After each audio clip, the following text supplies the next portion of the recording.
नमस्कार दोस्तों, स्वागत है आपका अपना चैनल शिक्षा दर्शन में।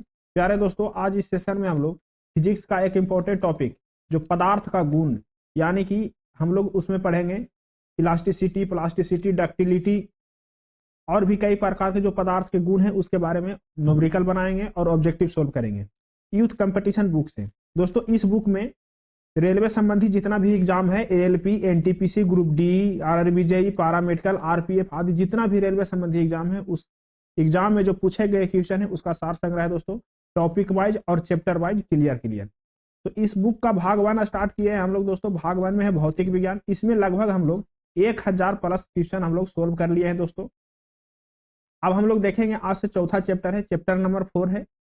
हम लोग 3 चैप्टर को अच्छी तरह कंप्लीट कर लिए हैं। अब चैप्टर नंबर 4 में आएंगे दोस्तों, उसमें छोटी छोटी टॉपिक है। तो चलिए शुरू करते हैं हम लोग चैप्टर नंबर 4। चैप्टर नंबर 4 है दोस्तों पदार्थ के गुण, प्रॉपर्टीज ऑफ मैटर्स। तो पदार्थ के गुण में दोस्तों हम लोग लगभग 7 टॉपिक पढ़ेंगे। पहला टॉपिक होगा प्रत्यास्था, इलास्टिसिटी। दूसरा होगा पृष्ठ तनाव, कैसिका। तीसरा टॉपिक होगा द्रवों का प्रवाह। और चौथा टॉपिक होगा दोस्तों उत्प्लावक और आर्किमिडीज का सिद्धांत। पांचवा होगा दाब और छठा होगा घनत्व और सातवां होगा अनुगति यानी कि काइनेटिक। ये हम लोग कुल मिलाकर 7 टॉपिक पढ़ेंगे इस चैप्टर में दोस्तों। आप इस चैनल पे नया है तो इस चैनल को सब्सक्राइब करिए, वीडियो को लाइक करिए और इसी चैनल का प्लेलिस्ट में जाकर के बाकी 3 चैप्टर का लगभग 27 लेक्चर है दोस्तों, 27 वीडियो है, वो आप देख लीजिए आराम आराम से, बारी बारी से। ज्यादा बड़ा बड़ा वीडियो नहीं है, छोटा छोटा वीडियो है।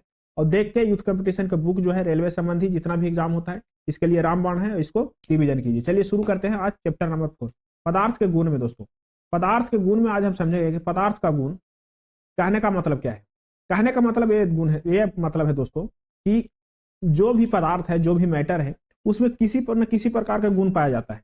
किसी में ज्यादा इलास्टिसिटी होती है, किसी में ज्यादा इलास्टिसिटी होती है, किसी में ज्यादा डक्टिलिटी होती है, किसी में ज्यादा डेंसिटी होती है। ऐसे प्रकार के कई प्रकार के उसमें गुण पाया जाता है। अलग अलग पदार्थ में अलग अलग गुण पाया जाता है। तो वही गुण के बारे में चर्चा करेंगे आज कि कौन सी पदार्थ में कैसी गुण पाई जाती है। पहला ऑब्जेक्टिव देखिए जो इस चैप्टर से ऑब्जेक्टिव बना है। पहला ऑब्जेक्टिव वो कह रहा है आकार में बदलाव के कारण शरीर द्वारा प्राप्त ऊर्जा को कहा जाता है। देखिए, किसी को आकार में बदलाव के कारण शरीर द्वारा प्राप्त ऊर्जा को क्या कहते हैं? तो उसको कहते हैं प्रत्यास्थागत स्थितिज ऊर्जा। क्या कहते हैं उसको? प्रत्यास्था स्थितिज ऊर्जा कहते हैं। ऑप्शन बी सही है। देखिए दोस्तों, इसका डिस्कशन करता है प्रत्यास्था स्थितिज ऊर्जा या आंतरिक ऊर्जा है। क्या है? प्रत्यास्था स्थितिज ऊर्जा क्या है? क्या है कि आंतरिक ऊर्जा है। यांत्रिक ऊर्जा कहने का मतलब मैकेनिकल एनर्जी। ये मैकेनिकल एनर्जी से क्या करते हैं हम लोग? आकार में बदलाव करते हैं। आकार में क्या करते हैं? बदलाव करते हैं।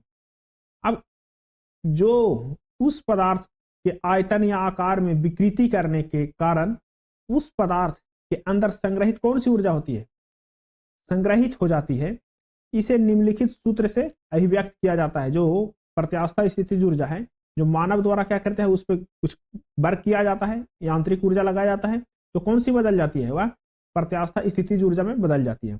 इसका फॉर्मूला होता है दोस्तों, प्रत्यास्था का फॉर्मूला होता है U = 1/2 K delta x square. आप सोच रहे होंगे कि U तो एनर्जी है, K क्या है, डेल्टा क्या है, X क्या है। तो देखिए कह रहा है K जो है दोस्तों पदार्थ का नियतांक होता है। पदार्थ का कोई भी पदार्थ होगा, जैसे एल्यूमिनियम होगा, कॉपर होगा, फेरस होगा, लोहा होगा, यानी कि इसमें सबका प्रत्यास्था जो नियतांक है वो अलग अलग होता है। तो पदार्थ का नियतांक दिया हुआ रहेगा। और डेल्टा एक्स जो है दोस्तों, वो डेल्टा एक्स क्या है? विकृति है। विकृति का माप है कि कितना चेंज हो रहा है। वही क्या निकलेगा? उसका एनर्जी निकल जाएगा। चलिए आगे न्यूमेरिकल बनाएंगे तो अच्छा समझेंगे। चलिए अब अगला कह रहा है, क्वेश्चन नंबर 2 कह रहा है, क्वेश्चन नंबर 2 कह रहा है जब आप कॉइल स्प्रिंग को कंप्रेस करते हैं, मान के चलिए कोई एक कॉइल स्प्रिंग है, ठीक है दोस्तों। अब इसमें आप एक फोर्स लगाए, यहां से ऐसे एक फोर्स लगाए, एक नीचे से फोर्स लगा दिए, इसको क्या किए? कंप्रेस करते हैं। तो आप उस पर काम करते हैं। क्या करते हैं? कंप्रेस करते हैं। तो आप उस पर काम करते हैं तो प्रत्यास्था स्थितिज ऊर्जा डॉट डॉट डॉट होती है। तो प्रत्यास्था स्थितिज ऊर्जा क्या होती है दोस्तों? जितना इस पे फोर्स लगाएंगे, जितना इसको कंप्रेस करेंगे, तो उतना प्रत्यास्था स्थितिज ऊर्जा क्या होगी? बढ़ेगी। यानी कि ऑप्शन सी सही है। काम करेंगे तो क्या होगा? प्रत्यास्था स्थितिज ऊर्जा बढ़ेगी इसमें। इसका डिस्कशन देखिए, डिस्कशन कह रहा है दोस्तों, यदि सॉरी, कोई भी वस्तु जिसमें प्रत्यास्था गुण पाया जाता हो, जिसमें प्रत्यास्था गुण पाया जाता हो, जैसे हीरा है, हीरा में प्रत्यास्था गुण नहीं पाया जाता है, वो थोड़ा सा में भंग चूर चूर हो जाएगा, वह क्या है, ब्रिटल मटेरियल है। तो इसमें उसमें प्रत्यास्था, जो वैसा वस्तु हो जिसमें प्रत्यास्था गुण पाया जाता हो, जैसे हो गया एल्युमिनियम हो गया, लोहा हो गया। अब कह रहा है कि प्रत्यास्था गुण पाया जाता हो जिसमें एक प्रकार की स्थितिज ऊर्जा पाई जाती हो, जैसे रबर, स्प्रिंग। जब प्रत्यास्थ वस्तु को खींचा जाता हो या दबाया जाता हो तो इसमें स्थितिज ऊर्जा के रूप में ऊर्जा संचित होती है। क्या हो जाती है? स्थितिज ऊर्जा के रूप में ऊर्जा संचित हो जाती है। किसी प्रत्यास्थ स्प्रिंग जितना अधिक बल लगाया जाता है, किसी प्रत्यास्थ स्प्रिंग पर जितना अधिक बल लगाया जाता है उसमें संपीड़न उतना ही अधिक उत्पन्न होता है। प्रत्यास्थ स्प्रिंग रहेगा दोस्तों, जितना हम बल लगाएंगे उसमें एकदम पूरा संपीड़न हो जाएगा, एकदम पूरा सघन हो जाएगा वो। क्यों? क्योंकि वह प्रत्यास्थ वस्तु है, यानी कि बढ़ती है। ऑप्शन सी सही है। चलिए क्वेश्चन नंबर देखिए 3। क्वेश्चन नंबर 3 कह रहा है, क्वेश्चन नंबर 3 कह रहा है सीजीएस प्रणाली में विकृति का इकाई क्या है।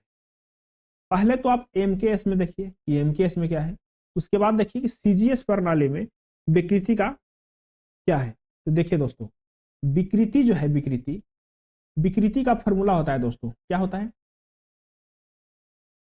चेंज इन डायमेंशन बटा ओरिजिनल डायमेंशन। ठीक है, देखिए कोई भी डायमेंशन होगा दोस्तों, या एरिया में कहेगा या लंबाई में कहेगा या चौड़ाई में कहेगा। तो मान के चलिए कि लंबाई में कह दिया तो ऊपर के यूनिट क्या हो गया, मीटर। अब चेंज में मीटर हो रहा है और नीचे भी ओरिजिनल लंबाई रहेगा तो वही मीटर, यानी कि दोनों कट जाएगा। कहने का मतलब विकृति जो है दोस्तों यूनिट नहीं होता है, विकृति का यूनिट नहीं होता, यानी कोई भी यूनिट विकृति का नहीं होगा, चाहे जो भी रहे उसका यूनिट नहीं होता है, यूनिट लेस होता है।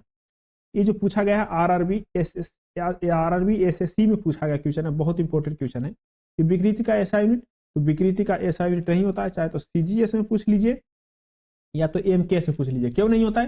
क्योंकि जो डायमेंशन ऊपर होता है वही डायमेंशन नीचे होता है। चेंज मान के चलिए कि चेंज इन एरिया बटा ओरिजिनल एरिया, तो ऊपर भी एरिया का यूनिट रहेगा, नीचे भी एरिया का यूनिट रहेगा। चेंज इन लेंथ बटा ओरिजिनल लेंथ, ऊपर भी लेंथ का यूनिट रहेगा, नीचे भी लेंथ का यूनिट रहेगा, तो दोनों क्या हो जाएगा, कैंसिल हो जाएगा। ये जो होता है इसे यूनिट नहीं होता है, इनमें से कोई इकाई नहीं है। चलिए अब विकृति का फॉर्मूला देख लीजिए। कहता है विकृति का बीमाओं में परिवर्तन, कोई भी बीमा ले लीजिए, तथा प्रारंभिक बीमा के अनुपात को क्या कहते हैं, विकृति कहते हैं। बीमाओं में परिवर्तन की कितना परिवर्तन हो रहा है, और प्रारंभिक बीमा के अनुपात को क्या कहते हैं, विकृति कहते हैं। अनुदैर्ध्य विकृति, लंबाई में वृद्धि, लंबाई वाला को अनुदैर्ध्य कहते हैं। लंबाई में वृद्धि या कमी बटा प्रारंभिक लंबाई। अब देखिए ये लंबाई है दोस्तों, तो लंबाई का यूनिट क्या होगा, मीटर होगा। और प्रारंभिक भी क्या है, लंबाई है, इसका भी मीटर यूनिट क्या होगा, मीटर होगा, यानी दोनों का कैंसिल हो जाएगा, कोई मीटर अति नहीं होगा। आयतन विकृति में कह रहा है आयतन में परिवर्तन, या आयतन कम गया हो या आयतन बढ़ गया हो, बटा प्रारंभिक पर आयतन। फिर आयतन का यूनिट क्या होता है आप बताइए, तो आयतन का यूनिट होता है मीटर क्यूब। ऊपर में भी मीटर क्यूब, नीचे में भी मीटर क्यूब, यानी कि दोनों से दोनों क्या हो जाएगा, कैंसिल हो जाएगा, फिर भी इसमें भी कोई यूनिट नहीं है। अब आ गया पश्चर्य विकृति। पश्चर्य विकृति जो होता है दोस्तों -1/m बटा अनुदैर्ध्य विकृति होता है। क्या होता है, -1/m बटा -1/m इंटू अनुदैर्ध्य विकृति जो होता है उसको क्या बोलते हैं, पश्चर्य विकृति बोलते हैं। इसमें आपको पश्चर्य विकृति निकालना होगा तो m का मान और अनुदैर्ध्य विकृति का मान दे देगा, तो कहेगा पश्चर्य विकृति निकालिए। कहता है विकृति परिवर्तित लंबाई का लंबाई से या परिवर्तित आयतन का आयतन से या क्षेत्रफल के अनुपात होती है, इसलिए विकृति का कोई मात्रक नहीं होता है। इसलिए क्या होता है, कोई मात्रक नहीं होता, जी जो भी ऊपर है वही नीचे है, तो दोनों का क्या होगा, यूनिट दोनों का सेम होगा, तो कट जाएगा, कैंसिल हो जाएगा। क्वेश्चन नंबर 4 देखिए, कह रहा है बिना भंजन के पदार्थ की विकृति होने की योग्यता कहलाती है। बिना भंजन के पदार्थ की विकृति होने की योग्यता क्या कहलाती है, ऑप्शन सी सही है, संघट्यपन। इसको क्या बोलते हैं हम लोग, प्लास्टिसिटी बोलते हैं। इंग्लिश में क्या बोलते हैं, देखिए प्लास्टिसिटी समझना ज्यादा आसान होता है, क्योंकि संघट्यपन इसको समझना बहुत मुश्किल लगता है। इसको लिख देगा सीधे यहाँ प्लास्टिसिटी। कह रहा है बिना भंजन के पदार्थ की विकृति होने की योग्यता कहलाती है क्या? प्लास्टिसिटी। क्या कहलाती है? बिना भंजन या बिना टूटे जो पदार्थ में विकृति होती है, जो चेंज होते हैं, उसको क्या कहते हैं? उसको प्लास्टिसिटी कहते हैं। यदि किसी पदार्थ को भार लगाकर विकृति किया जाए लेकिन भार हटाने पर वह पुनः अपनी प्रारंभिक अवस्था में ना आए, मान के चलिए कोई पदार्थ है, ठीक है, इसमें हम फोर्स लगा रहे हैं, इसमें क्या किया हम? एक इधर फोर्स लगाए, एक इधर का फोर्स लगाए और एक इधर का फोर्स लगाए, क्योंकि इसको हमको चेंज करना है इसका आकृति। जैसे ही फोर्स लगाए दोस्तों ये दोनों तरफ, तो ये क्या हो गया? ये पदार्थ का मटेरियल ऐसे हो गया। क्या हो गया? ऐसे हो गया, यानी कि खिंचाव हो गया, इसके एरिया में क्या थी, लंबाई में क्या हुआ? खिंचाव हो गया, इससे बड़ा हो गया। लेकिन जैसे ही इन दोनों लोड को हम क्या करेंगे? रिमूव कर देंगे, छोड़ देंगे, इसको फ्री कर देंगे, यहां से कनेक्शन खत्म कर देंगे, तो फिर भी इसी अवस्था में रह जाएगा। उसको क्या बोलते हैं? उसको प्लास्टिसिटी बोलते हैं। क्या बोलते हैं? प्लास्टिसिटी बोलते हैं। और अगर जो छोड़ने से खुद से अपनी ओरिजिनल अवस्था में आ जाए तो उसको बोलते हैं इलास्टिसिटी। क्या बोलते हैं उसको? इलास्टिसिटी। और छोड़ने से नहीं आए तो उसको क्या बोलते हैं? प्लास्टिसिटी। ठीक।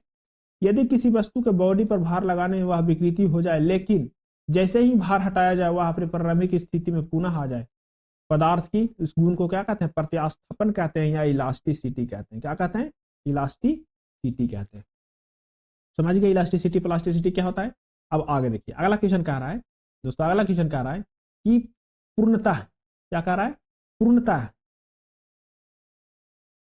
पूर्णतः प्रत्यास्थ वस्तुओं का, पूर्णतः प्रत्यास्थ वस्तुओं का प्रत्यास्थापन गुणांक कितना होता है?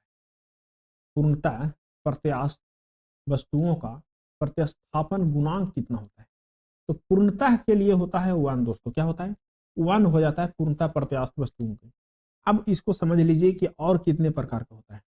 देखिए, कहता है प्रत्यास्थापन गुणांक 1 से 1 के बीच,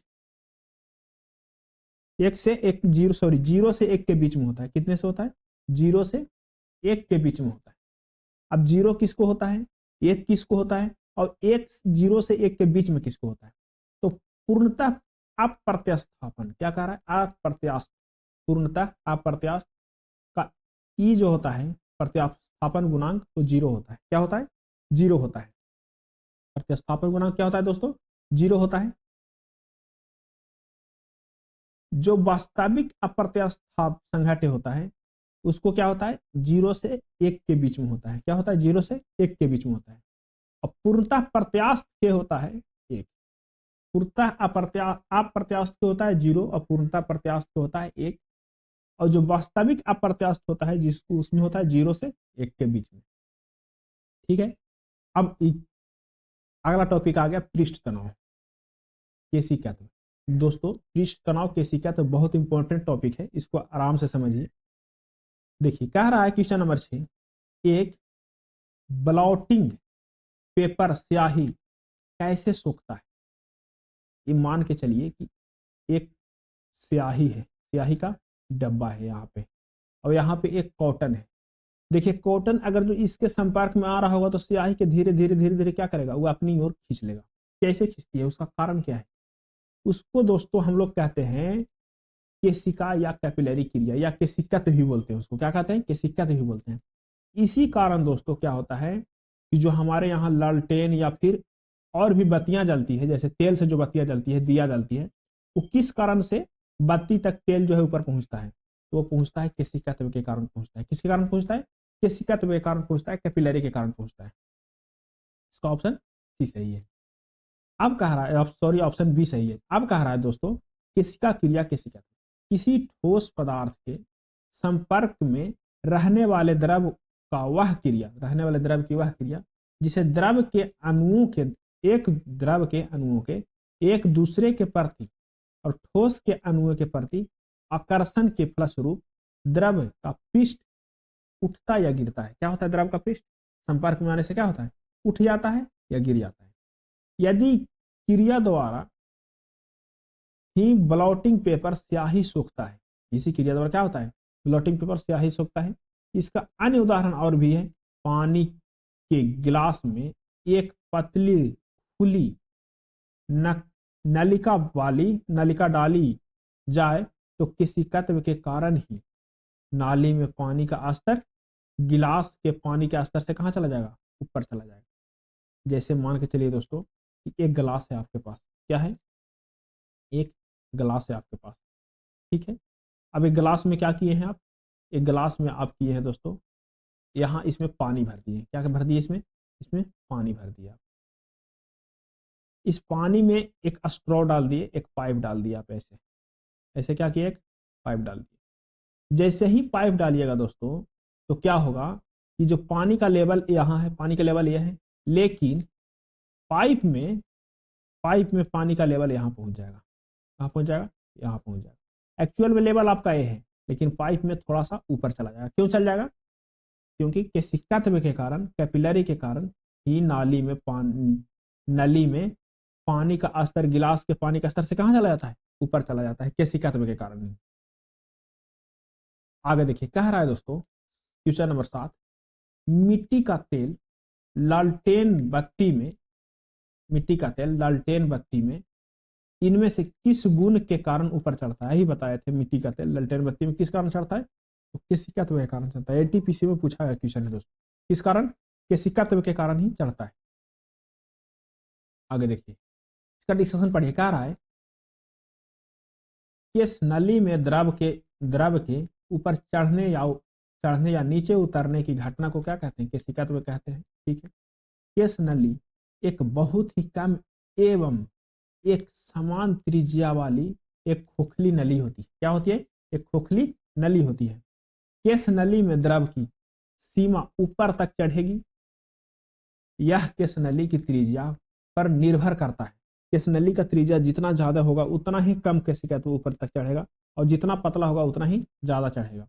केस नली के उदाहरण में ब्लॉटिंग पेपर स्याही को शीघ्र सोख लेता है। इनमें क्या होता है, इनमें बने छोटे छोटे छिद्र केस नली की तरह क्या करती है, कार्य करती है। लालटेन या लैंप की बत्ती में केशिकात्व के कारण ही क्या होता है, तेल ऊपर चढ़ता है। अगला क्वेश्चन देखिए दोस्तों, क्वेश्चन नंबर 8 कह रहा है, एक द्रव का बूंद है, क्या है, एक द्रव का बूंद है। ये जो पृष्ठ तनाव जो चैप्टर है दोस्तों, ये जो टॉपिक है, ये VVI टॉपिक है। इसमें से बढ़िया बढ़िया एग्जाम में ऑब्जेक्टिव बनता है, जैसे एनटीपीसी हो गया, RRB ASE हो गया, और भी जितना भी एग्जाम है जो बढ़िया बढ़िया एग्जाम है उसमें ऑब्जेक्टिव इसी टॉपिक में से बनाया जाता है। कह रहा है, एक द्रव की बूंद संयोजित होती है क्योंकि इनमें कणों का आकर्षण इसका संभव क्षेत्रफल न्यूनतम करता है। कणों का जो आकर्षण है उसके संभव क्षेत्रफल क्या करता है, न्यूनतम करता है। इस परिघटना को क्या कहते हैं दोस्तों, इस परिघटना को पृष्ठ तनाव कहते हैं। पृष्ठ तनाव के कारण ही बारिश के बूंदे गोलाकार होती है। पृष्ठ तनाव के कारण ही जो लिक्विड होती है वो अपनी सरफेस एरिया को कम करना चाहती है। किसके कारण, पृष्ठ तनाव के कारण ही, ठीक है। अब इसको हम डिस्कशन में पढ़ते हैं। कहता है इसको ऑप्शन ए सही है। कह रहा है दोस्तों, द्रव के अंदर के अणु ससंजक बल के कारण अपने पड़ोसी अणुओं को आकर्षित करती है।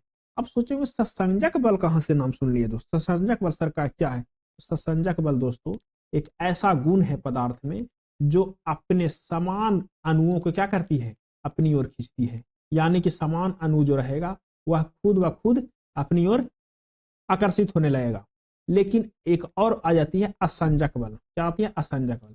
असंजक बल जो है दोस्तों वो क्या करती है, अणुओं को दूर हटाती है। वो क्या करती है, दूर हटाती है, यानी कि फैलाने की कोशिश करती है। उसमें क्या होगी, असंजक बल हो गया। वही क्या हो गया, ससंजक बल हो गया, ठीक है।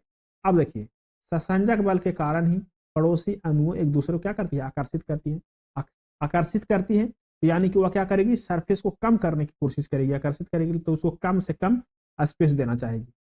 फिर कह रहा है, द्रव की ऊपरी पृष्ठ स्वतंत्र होता है, जिसे स्वतंत्र पृष्ठ कहते हैं, जिसे स्वतंत्र पृष्ठ कहा जाता है। द्रव की स्वतंत्र पृष्ठ को उसके नीचे वाले अणु अपनी ओर खींचती है, जिसके कारण द्रव स्वतंत्र पृष्ठ हमेशा तनाव में रहता है। क्या करता है, स्वतंत्र पृष्ठ क्या करता है, हमेशा तनाव में रहता है। उसको अगल बगल वाला भी खींचता है, नीचे वाला भी खींचता है, तो क्या रहेगा, हर समय वह तनाव में रहता है, वह टेंशन में रहता है। तथा इसमें कम से कम क्षेत्रफल प्राप्त करने की प्रवृत्ति होती है। बाहर वाला क्या रहती है कि कम से कम क्षेत्रफल प्राप्त करे। द्रव के पृष्ठ का यह तनाव ही क्या कहलाता है? पृष्ठ तनाव कहलाता है। जो द्रव में पृष्ठ का तनाव जो है वही क्या है? पृष्ठ तनाव है। क्वेश्चन नंबर देखिए 9 कह रहा है दोस्तों, क्वेश्चन नंबर 9, जल की गिरती हुई बूंद बूंद किस गुणधर्म के कारण गोलाकार होती है? अभी बताएं। देखिए जेई में पूछा गया क्वेश्चन है, सारा क्वेश्चन जो है पृष्ठ तनाव का इंपॉर्टेंट क्वेश्चन है दोस्तों। किस कारण होती है? तो जल की पृष्ठ तनाव के कारण ही वह क्या होती है? गोलाकार होती है, इसी गुणधर्म के कारण। अगला देखिए, अगला कह रहा है दोस्तों, देखिए अब पृष्ठ तनाव खत्म हो गया। क्या रहा है? पृष्ठ तनाव वाला जो है, जल की बूंद, द्रव की बूंद, गिरती हुई बूंद गोलाकार होती है इसके अंदर का पृष्ठ तनाव गुण के उपस्थिति होने के कारण। इसका पृष्ठ तनाव का फॉर्मूला होता है गुण दोस्तों, T बराबर F/L। अब कह देगा दोस्तों ये पृष्ठ तनाव का यूनिट बताओ। क्या बताएगा कि पृष्ठ तनाव का यूनिट क्या होता है? सरफेस टेंस का।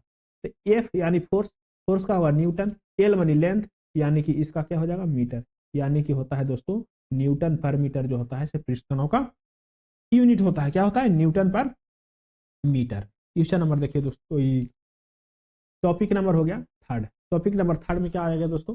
Flow of liquid. क्या आ गया? फ्लो ऑफ लिक्विड, द्रवों का प्रवाह। अब द्रवों के प्रवाह में दोस्तों एक बहुत अच्छा टॉपिक, एक बहुत अच्छा सिद्धांत देखेंगे आप, आर्किमिडीज के सिद्धांत। क्या देखेंगे? आर्किमिडीज का सिद्धांत देखिएगा, उत्प्लकता। अब इसमें देखिए थोड़ा सा क्या कह रहा है, क्वेश्चन नंबर 10 देखिए, कह रहा है दोस्तों एक टैंक को एक समान क्षैतिज त्वरण से, क्या कह रहा है? एक टैंक को एक समान क्षैतिज त्वरण से एक द्रव आंशिक रूप से भरा गया है, द्रव आंशिक रूप से भरा गया है। निम्नलिखित में से एक टैंक में द्रव की सतह के लिए कौन सा कथन सत्य है? ऑप्शन ए में कह रहा है द्रव की सतह गति की दिशा में ही गिरता है और टैंक के पीछे की ओर उठता है। बी में कह रहा है कि द्रव की सतह केवल टैंक के केंद्र पर गिरता है। ऑप्शन सी में कह रहा है द्रव की सतह क्षैतिज पर नियत है। और डी में कह रहा है द्रव की सतह गति की दिशा में उठती है और टैंक के पीछे गिरती है। देखिए दोस्तों, एक आप टैंक ले लीजिए, मान लीजिए कि आपके पास एक टैंक है। क्या है आपके पास? आपके पास एक टैंक है।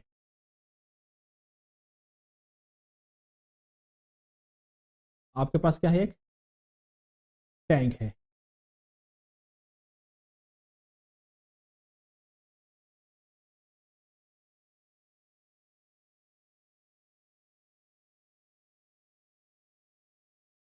आप इस टैंक में क्या किया? आप पानी भर दिए। क्या किया? इसमें द्रव भर दिए। ठीक, जैसे ही इसको गति करवाइएगा, इधर की ओर खींचिएगा, तो क्या होगा? पानी क्या होगी? ऐसे की हो जाएगी, पीछे की ओर उठ जाएगी और आगे की ओर खाली हो जाएगी। क्या होगी? पीछे की ओर उठ जाएगी और आगे की ओर खाली हो जाएगी। क्यों हो जाएगी खाली? क्योंकि द्रव की सतह गति के दिशा के कहा? विपरीत दिशा, विपरीत गति करती है। कहा? द्रव की सतह की विपरीत गिरती है और टैंक के पीछे की ओर उठती है। ऐसा द्रव की कार्यरत को छद्म बल के कारण होता है। किसके कारण? स्यूडो फोर्स के कारण होता है दोस्तों। स्यूडो फोर्स एक होता है, उसके कारण ही ऐसा होता है कि जब गति कराएंगे तो द्रव कहां के? पीछे की ओर उठ जाएगी। कौन फोर्स है? पिस्यूडो फोर्स। इसको याद करना बहुत जरूरी है, पिस्यूडो फोर्स। क्वेश्चन नंबर 11 देखिए, कह रहा है एक आदर्श तरल पदार्थ, एक आदर्श तरल पदार्थ, आइडियल तरल पदार्थ, ऑप्शन ए में कह रहा है बहुत श्यानपूर्ण है, न्यूटन श्यान नियम के अनुसार होता है। सी में कह रहा है विद्युत प्रवाह के कारण, विद्युत प्रवाह के कारण जाना जाता है। डी में कह रहा है घर्षण रहित और असंपीड्य होता है। दोस्तों ऑप्शन डी सही है। जो आदर्श तरल पदार्थ है वो घर्षण रहित और असंपीड्य होता है। क्या होता है? घर्षण रहित और असंपीड्य होता है। एक आदर्श तरल पदार्थ घर्षण रहित और असंपीड्य होता है और आदर्श तरल की सतह तनाव नहीं होता है तथा बल के मॉडुलस अनंत होता है। अनंत वास्तव में कोई भी तरल आदर्श तरल नहीं होता है। चलिए, वास्तव में कोई भी तरल जो है आदर्श तरल नहीं होता है, लेकिन हम लोग वाटर को मानते हैं, उसको बस मानते हैं कि वह आदर्श तरल है।